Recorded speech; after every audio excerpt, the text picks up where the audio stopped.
তন্ময় সাদি। আমি ছোটোখাটো একজন মডেল এবং অভিনেতা।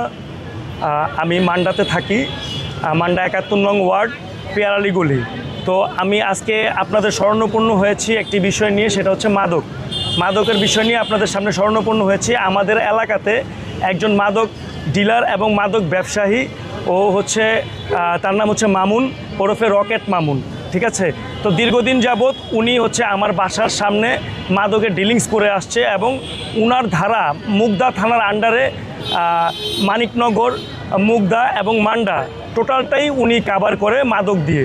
তো আমার বাসার সামনে প্রত্যেক নিয়ত মানুষ আসা যাওয়া করে। তো সেই ক্ষেত্রে আমি তাদেরকে কয়েকদিন বাধা দিই। বাধা দেওয়ার ক্ষেত্রে সে আমাকে হুমকি প্রদান করে যে আমার লোকজন আসবে, তুমি বলার কে, তোমারও এখানে বাড়ি আছে, আমারও এখানে বাড়ি আছে। আমি বললাম যে তোমার যেহেতু বাড়ি আছে, তুমি তোমার বাসার সামনে যে এগুলো করো, আমার বাসার সামনে করো না। তো উনি কথিত কিছু লোকজন নিয়ে আমাকে হুমকি টামকি দেয়, আমি যেন তাকে এইসব বিষয় নিয়ে কোনো হেনস্থ না করি। দেন তারপরে আমার বাসায় একদিন চুরি হয়। তো ওনার লোকজন আমার যেহেতু কনস্ট্রাকশনের কাজ চলতেছে আমার বাসায়, তো আমার বাসায় প্রত্যেকনিয়ত তাদেরকে পুলিশে ধাওয়া করেছে। একদিন তারা আমার বাসার ছাদে যা পলায়ন করেছে এবং ওখানেও মাদক সেবন করেছে, আমি কয়েকদিন দেখেছি। তো আমি তাদেরকে বলার কারণে, গত পরশু দিন বলার কারণে হচ্ছে যে আমি কালকে আমাকে ডাকাইছে। আমি জিম থেকে আসতেছিলাম, আমার একটা জিম আছে, আমি আসতেছিলাম, জিম থেকে আসার পর আমাকে ফোন দিয়ে ডাকছে যে তুমি একটু আসো। আমি গেছি, যাওয়ার পরে উনি আমাকে কোনো কথা বলারই সুযোগ দেয়নি।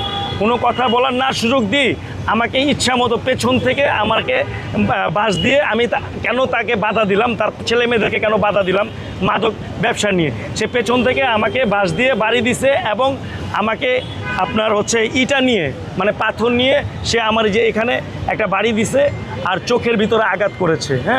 তো চোখের ভিতরে আঘাত করেছে। সেই ক্ষেত্রে আমার ওয়াইফ 4 তলাতে দেখে ও হচ্ছে তাড়াতাড়ি করে নেমে আসছে। নেমে আসার কারণে ও আমাকে বাঁচানোর চেষ্টা করতেছে। তারা কয়েকজন লোক আমাকে হামলা করতেছে, আমাকে মারতেছে।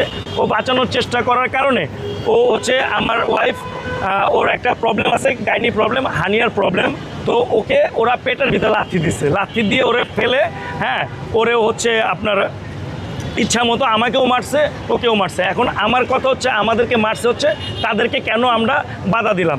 এখন দেখেন, আমাদের এলাকার যে এমপি হাবিবুর রশিদ হাবিব সাহেব, উনি টোটালি বলেছেন যে, এবং সব মাইকিং করেও বলে দিয়েছেন যে যারা মাদকের বিরুদ্ধে থাকবে, এবং যারা মাদকের সাথে সংশ্লিষ্ট থাকবে, তাদেরকে যে কোনো আওতায় হোক না কেন, তাদেরকে মানে প্রতিবাদ করার জন্য।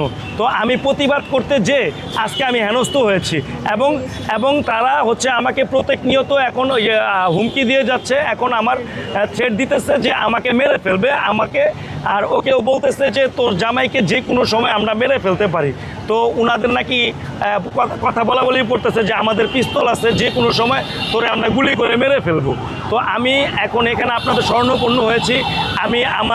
আমি জানি না আমি বাঁচবো কি না। তো ওনাদের পেছনে লাগার কারণে, ওনারা যেভাবে আমার পেছনে বেজেছে, তো আমি এখন আমার প্রাণ হুমকির মুখে আছে। সেহেতু আমি আপনাদের শরণাপন্ন হয়েছি। আমি আপনাদের মাধ্যমে জনাব প্রধানমন্ত্রী তারেক রহমানের কাছে আমার একটাই হচ্ছে বলার, যে উনি বলেছেন যে মাদকের বিরুদ্ধে 0 টলারেন্স ঘোষণা করেছেন।